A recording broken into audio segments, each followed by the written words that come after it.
Coogs House. The Houston Cougars made a big-time administrative hire in the athletic department over the weekend, and I still have questions.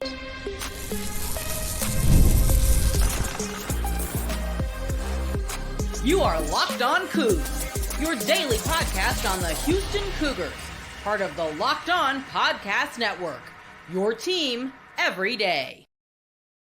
Welcome to Locked On Coogs, a podcast about your Houston Cougars. I'm your host, Houston-born teacher and coach Parker Ainsworth, here to bring down all things Cougs. Whether you're a Houston fan or just a hater who came to stop by, thank you for making Locked On Coogs your first listen of the day. Appreciate you making Locked On Coogs your first listen each and every day here. If you enjoy the conversation but don't know what to say, tell us in the comments down below if you've got a favorite type of pen. If you can't remember the brand when trying to describe it, tell us what your favorite pen, or I guess pencil, writing utensil, quill, whatever you got, right? Today's show is brought to you by FanDuel, America's #1 sportsbook. More on that later. We got a lot of things to get into today. I want to talk some about the AP Top 25 and college football coming out on Monday and how that pertains to Houston. Some spoiler, I don't think Houston's in it quite yet. I want to talk some big news on the turf or track, I should say, over the weekend, and kind of what came out of that with some comments from Coach Carl Lewis and stuff like that. But first and foremost, I got to talk about the hire that it sounds like was made over the weekend. Now, I want to give credit where credit is due. The first guy I saw reporting this was Chris Gardner, Houston Roundball Review. He was following the lineage and lines found on collegead.com. Looks like they're confirming that Allie White, was hired for a very brand new position in the athletic administrative office. She's officially titled, if these reports are correct, and I think they are. Chris, double checks everything, so I'm thinking he's right here. She's titled the Associate AD for Development, Major Gifts. Seems pretty clear that it's fundraising, right? Allie comes to Houston from Tulane, where she spent 2 years as the Associate Director of Major Gifts, and then at Berkeley for 3 years before that, she was the Associate Director for Leadership Giving. Very successful at raising money at Tulane in her just over 26 months there, assuming that she'll start the job this month at Houston. She beat a couple different targets by $14 million, was part of creating and then running a $45 million campaign. Again, at a school where like athletic giving is just not a big thing, right? Tulane's a small private institution with a bunch of other things going on, raising a lot of money there. She was at Berkeley for pandemic seasons 19, 20, 21, 22, and she was involved in different things to help shrink the Title IX gap there, meaning raising money to kind of help make sure you lift all programs while you're there, because you have to spend so much XYZ, right? That actually would help your men's programs as well, because then you can kind of the revenues from the things that make the money, right? It all can get spread around differently. Raised over $40 million in her 4 years there as the Associate Director of Leadership Giving. Now, the job at Houston is interesting. The Associate AD for Development and Major Gifts. It looks like online, this is me reading between lines, right, and putting things together, but this job is in and of itself big fundraising. Not big on like total, big on like finding and working with people that make big donations. That's just my understanding looking at it. It looks like the job is to create strategic moves. This is reading off the things. Create strategic moves and identify long lists of prospects to help execute those, right? Help with guidance of donor relations and then fundraising contact from multiple sports. So if you want to make a gigantic donation to the football program or whatever sport I'm assuming football is one of them. What if you want to make a big donation to whatever one of the sports she's in charge of? She's your point of contact. It also says that the strategies are supposed to, quote, identify, cultivate, solicit, and steward prospects capable of making major gifts to Houston athletics. So if you got a big bank account and you want to give to the U of H, she is going to apparently be the person to talk to. Now, I love that she's got power conference experience from Cal. That means she knows what it looks like. And people are going to talk about Cal this and Cal that, and it's not Alabama or it's not Georgia or whatever. I will say this much. Cal has a lot of people, a lot of alumni that would like to give money to a lot of things on that campus in Berkeley that are not the athletic department, and she was still raising a lot of money there. She also, at Cal, had to help build an athletic department that was competing with the USCs and the UCLAs and the Oregons of the world, right? So say what you want to say. That's an impressive place to be raising a lot of money and being competitive in that space. That's a big thing. I like the Tulane familiarity because bluntly, I think this is going to be tied to football in a lot of ways. She's worked with raising money for Willie Fritz before. She knows the sales pitches, right? She knows what he's good at. She knows what he's, what clicks with donors, right? She understands, having worked with Willie Fritz in the past in the similar type of capacity, bodes well for it in the future, especially because she was such a good fundraiser. For that's really an umbrella term I'm trying to put out there, I guess, at Tulane. Right now, I said I had questions, and this does raise some questions before I move on to other topics today, because we got a lot to get into today. But I wonder, in this position being created and then filled, what that tells us, honestly, about the athletic director, right? We have kind of the Chronicle listed people that were in the running earlier this summer. Duarte's mentioned a couple different times. I'm spotting and find him on what you can expect. I heard one, not insider's the wrong phrase, but someone mentioned like they anticipate having it done by the end of August because they want to have it start football season. We know Pesman's been working from home kind of remotely, even though he was let go officially. I don't know. That's all more complicated. It is fairly hush-hush as far as who's coming in. There are other universities, when they do this, that are much more open about who their final candidates are and stuff like that, especially the public universities. And Houston's not going that route. It's a lot more hush-hush to the chest. But I wonder if making this position then higher indicates one or two things. Either one, this is going 100% to the everyone in the building is going to be all about raising money. We need people focused on raising money. Or two, which is more likely to me, that they like some candidates that will need assistance in gift giving, or they like some candidates that said, I can do that, but I will need someone in charge of the gift giving part of my job too. I need a person that's going to do, like, they'll just do that, and I'll be working with them on that. Because this, in a pre-NIL world and in a pre-2020 world, this feels almost like a job that would have been kind of in that blanket umbrella, whatever large all-encompassing thing under an AD's job. Allie White herself was working this job as far back as 2019. And so, like, that's not that historically long ago in college athletics.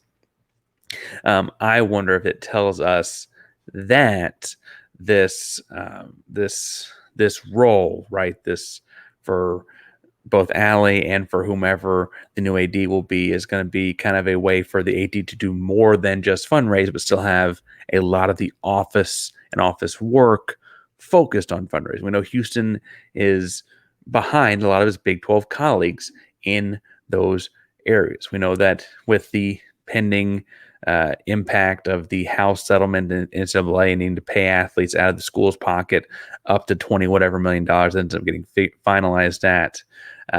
They got to find some way to continue to make money as well. Now, I don't think there's any reason for Houston to run scared from that. It's a great university in a big city with strong programs with great history that continue to grow and build. I mean, we all believe they just made the right hire in football.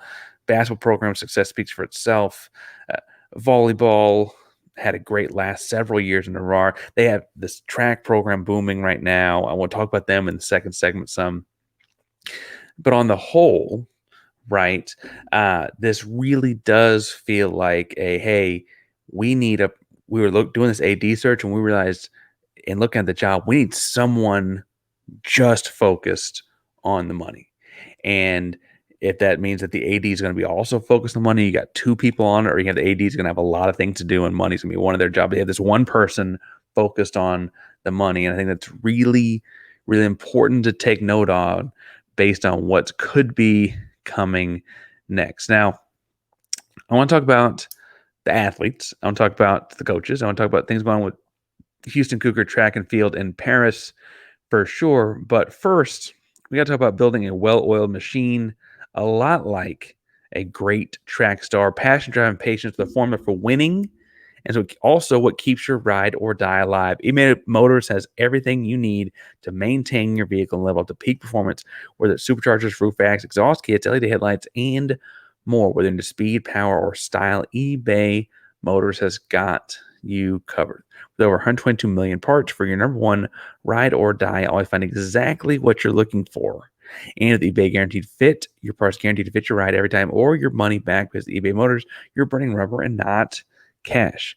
With all the parts you need and the prices you want, it's easy to make your car the MVP and bring home huge wins. Keep your ride or die alive at ebaymotors.com. That's why it's only exclusive supply. eBay Guaranteed Fit is only available to U.S. customers.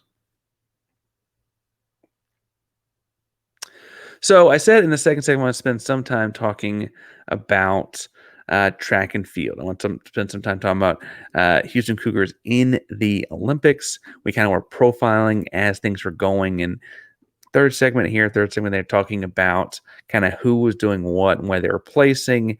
And honestly, there were a lot of Houston Cougar athletes involved in the Olympics that had like fantastic college marks or college times that in the Olympics were just kind of middle of the pack, or didn't get out of the heat or didn't get past the semifinals.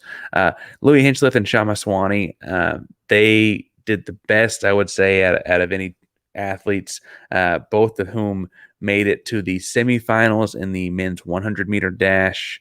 That's impressive in and of itself. And in their opening heat,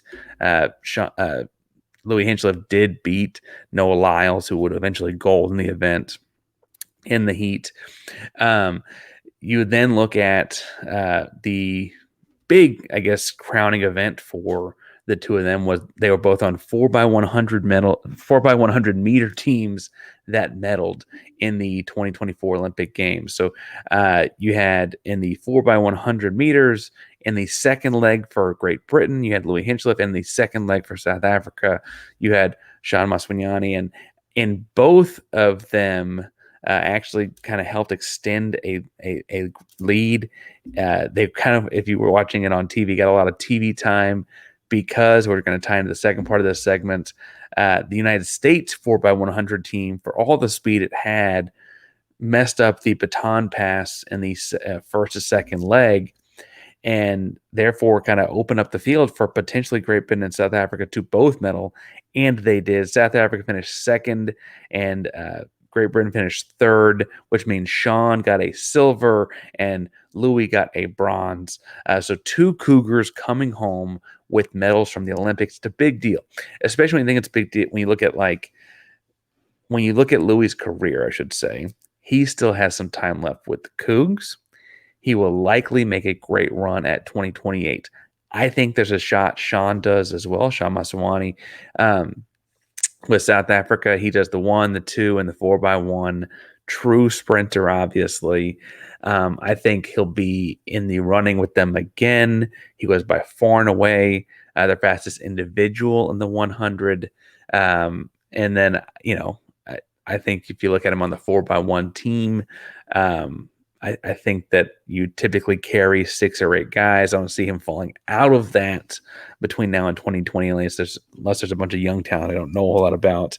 He also has the silver medal in his back pocket, and as far as age goes, will not be old enough where you're worried about him not being in the prime of his athletic career anymore by 2028. So I'd imagine they're both competing again in 2028. But the Cougar that made headlines nationally, as far as track and field goes, was neither Shaun nor Louie, even though they medaled. It was Coach Carl Lewis, who, to be fair, it's also the 40th anniversary of his historic Olympic run, right? But the real story was Coach Lewis was hypercritical of the U.S. men's team after their baton. I thought frankly, he had every right to be. He knows what the highest level of track and field looks like. Obviously, it's Carl Lewis. But B, I think that it's worth pointing out that um, he was doing a really good job of being critical in a way that I want to make sure I draw attention. So the criticism itself was essentially calling the performance from the U.S. men's team unacceptable, right? It's, if you weren't following along, have not been paying attention, did not watch the Olympics in Paris, United States has, like a better phrase, the yips. They've dropped the baton at some point and something wrong with exchanges in the finals of the Olympics for several Olympics in a row now, right? It's become kind of a running joke. They, without even knowing they were going to drop the baton live, or not drop the baton, but have the bad passing live, they ran a montage of like going up to it, like, can the United States get over this hurdle? No pun intended, and passing the baton. And in the very first pass, honestly, the second leg took off too early. The first leg had trouble getting there because he took off too early, and the exchange happened outside the exchange zone. So the United States was actually disqualified. Did not get a time taken down in the Olympics in the 4x1. Now, the United States has the speed, has the facilities, has the wherewithal to put together a great team. And our neighbors to the north, Canada, won. They won gold, right? And I think it's interesting to look at that when you have Carl Lewis, who is a track coach at the University of Houston, commenting about how this is a coaching problem. Passing the baton correctly is discipline and coaching. And he drew ire for having several different moments on Twitter and social media platforms while he's in Paris watching his athletes and being honored as the Olympian that he is. People are like, oh, he's critical on it. And it's like, no, critical on this, critical on that. He's going too hard. And it's like, no, he's saying that failing to pass the baton off for a team like the United States this consistently is nothing but a coaching problem. And what I love about Carl's criticism is he didn't want to talk trash on athletes. He shut down very quickly people replying to him, trying to talk trash about athletes.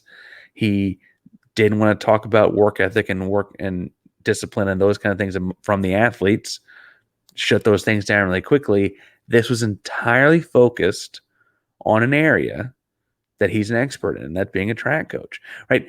You could argue he could have talked about any aspect of this. He's an expert in all of it. He is Carl freaking Lewis, right?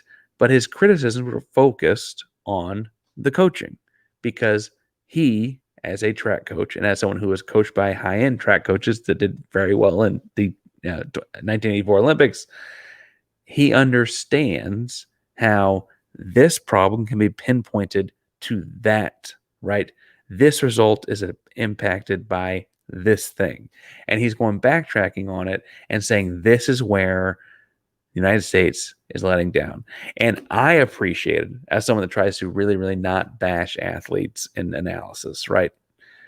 Just because you drop a football doesn't mean you're a bad kid, right? Like those kinds of things. He made sure to be like, no, these are men in their 20s that have been working for this moment for a long, long time. They're coachable. They're listening to coach. And this is too consistent a problem to be like, this guy's just not any good. This guy's just not any good. It's a consistent problem across several Olympics in a row. And I really appreciate Carl for that. Now, I didn't go back and read every single tweet Carl wrote out on it because, frankly, it was interspersed with a lot of other very positive commentary. Carl had a great Olympics, it looks like, and power to you on that, right? But I do think it was interesting that, that was kind of all the things that happened in the 4x100 for Houston, including, again, 2 Cougars got medals in the 4x1. That the noise out of the 4x1 was Coach Lewis, right?